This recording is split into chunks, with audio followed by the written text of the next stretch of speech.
যিনি জুলাইকে এখনো বাংলাদেশে সমুন্নত রেখেছেন। আমরা ওসমান হাদি ভাইয়ের উপর নৃশংস বর্বর হামলার প্রতিবাদ জানাচ্ছি।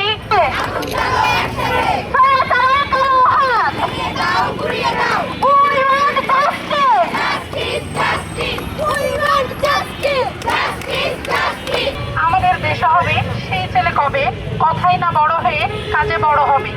এই কবিতার লাইনের সাথে যদি কোনো ব্যক্তিত্বের মিল পাওয়া যায় তাহলে তিনি হলেন আমাদের হাদি ভাই।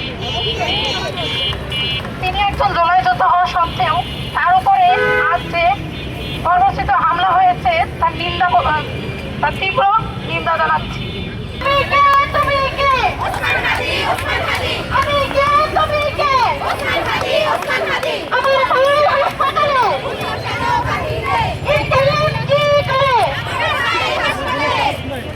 भाई एक साइड जाना चलो